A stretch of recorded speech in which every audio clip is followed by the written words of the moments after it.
hear that? No. Okay. Everyone likes this story, even dead people.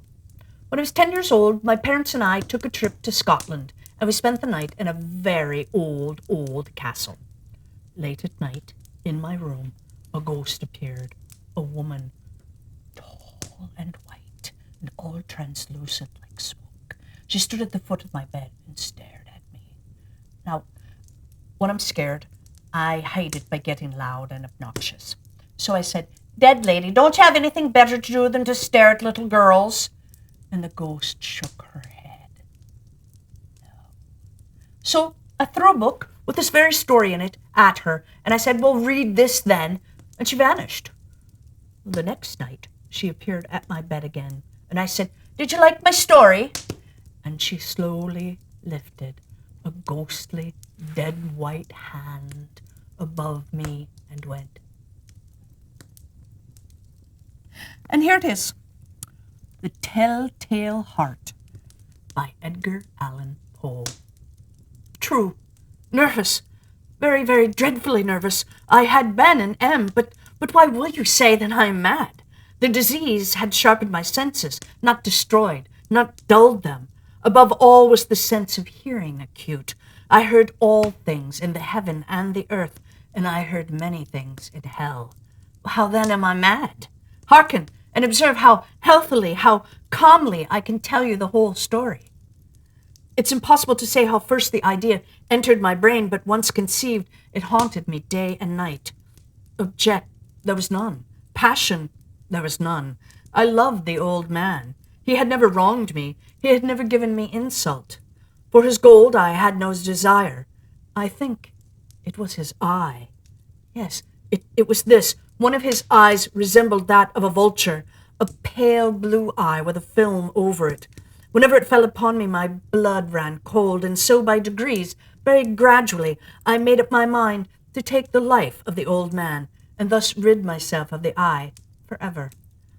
Now, this is the point. You fancy me mad. Madmen know nothing. But you should have seen me. You should have seen how wisely I proceeded, with what caution, with what foresight, and with what dissimulation. I went to work. I was never kinder to the old man than during the week before I killed him. And every night, about midnight, I turned the latch of his door and opened it, oh, so gently. And then, when I had made an opening sufficient for my head, I put in a dark lantern, all closed so that no light shone out, and then I thrust in my head. Oh, you would have laughed to see how cunningly I thrust it in, and I moved it slowly, very, very slowly, so that I might not disturb the old man's sleep. It took me an hour to place my whole head within the opening so far that I could see him as he lay upon his bed. Ha! Would a madman have done this, been so wise? And then, when my head was well in the room, I undid the lantern cautiously. Oh, so cautiously, for the hinges creaked, and I did it just so much that a single thin ray fell upon the vulture eye. And this I did for 7 long nights, every night just at midnight. But I found the eye always closed, and so it was impossible to do the work, for it was not the old man who vexed me, but his evil eye. And every morning when the day broke, I went boldly into the chamber and spoke courageously to him, calling him by name in a hearty tone and inquiring how he had passed the night. So you see, he would have been a very profound old man indeed to suspect that every night, just at 12, I looked in upon him while he slept. Upon the 8th night, I was more than usually cautious in opening the door. A watch's minute hand moves more quickly than did mine. Never before that night had I felt the extent of my own powers, of my sagacity. I could scarcely contain my feelings of triumph, to think that there I was, opening the door little by little, and he not even to dream of my secret deeds or thoughts. I fairly chuckled at the idea, and perhaps he heard me, for he moved on the bed suddenly, as if startled. Now you may think that I drew back, but no. His room was as black as pitch, with the thick darkness, for the shutters were closed, fastened through fear of robbers, and so I knew that he could not see the opening of the door, and I kept pushing it on, steadily, steadily. I had my head in.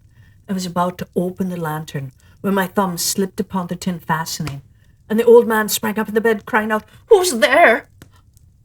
I kept quite still and said nothing. For a whole hour I did not move a muscle, and in the meantime I did not hear him lie down. He was still sitting up in the bed, listening, just as I have done night after night, hearkening to the death watches in the wall. Presently I heard a slight groan, and I knew it was the groan of mortal terror. It was not a groan of pain or grief. No, it was the low, stifled sound that arises from the bottom of the soul when overcharged with awe. I knew the sound well. Many a night, just at midnight, when all the world slept, it has welled up from my own bosom, deepening with its dreadful echo the terrors that distracted me. I say, I knew it well. I knew what the old man felt and pitied him, although I chuckled at heart. I knew that he had been lying awake ever since the first slight noise when he had turned in his bed. His fears had been ever since growing upon him. He had been trying to fancy them causeless, but could not. He had been saying to himself, it's nothing but the wind in the chimney. It's only a mouse crossing the floor. It's merely a cricket which has made a single chirp. Yes, he's been trying to comfort himself with these suppositions, but he had found all in vain, because death, in approaching him, had stalked with his black shadow before him and enveloped the victim, and it was the mournful influence of the unperceived shadow that caused him to feel, although he neither saw nor heard, to feel the presence of my head within the room. When I had waited a long time, very patiently, without hearing him lie down, I resolved to open a very, very little crevice in the lantern. So I opened it. You cannot imagine how stealthily, until at length a single dim ray, like the thread of the spider, shot out from the crevice and fell upon the vulture eye.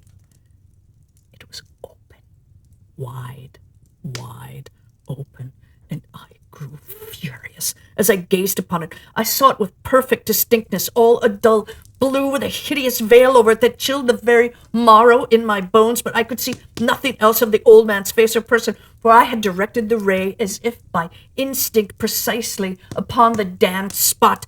And now, have I not told you that what you mistake for madness is but over-acuteness of the senses? Now, I say, there came to my ears a low, dull, quick sound, such as a watch makes when enveloped in cotton. I knew that sound well, too. It was the beating of the old man's heart. It increased my fury as the beating of a drum stimulates the soldier into courage. But even yet, I refrained and kept still. I scarcely breathed. I held the lantern motionless. I tried how steadily I could maintain the ray upon the eye.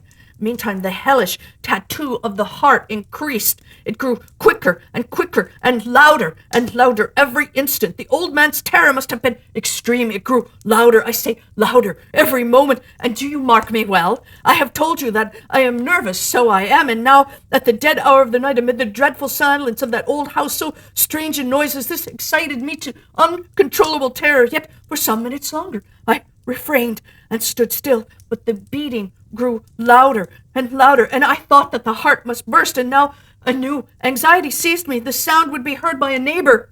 The old man's hour had come, and with a loud yell I threw open the lantern and leaped into the room. He shrieked once, only once, and in an instant I dragged him to the floor and pulled the heavy bed over him. I then smiled gaily to find the deed so far done, but for so many minutes the heart beat on with a muffled sound. This, however, did not vex me. It would not be heard through the wall. At length it ceased.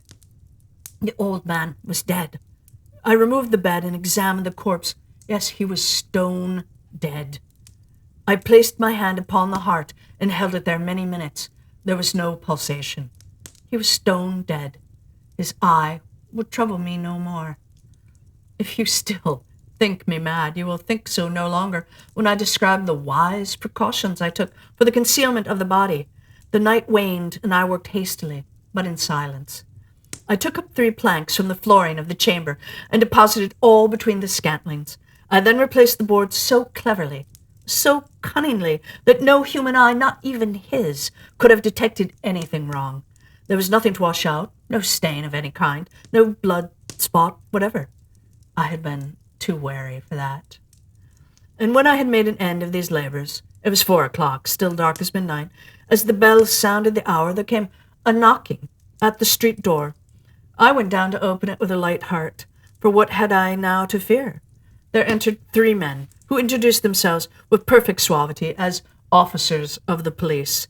A shriek had been heard by a neighbour during the night. Suspicion of foul play had been aroused. Information had been lodged at the police office, and they, the officers, had been deputed to search the premises. I smiled. For what had I to fear? I bade the gentleman welcome. The shriek, I said, was my own, in a dream. The old man I mentioned was absent in the country. I took my visitors all over the house. I bade them search well. I led them at length to his chamber, and I showed them his treasures, secure and undisturbed.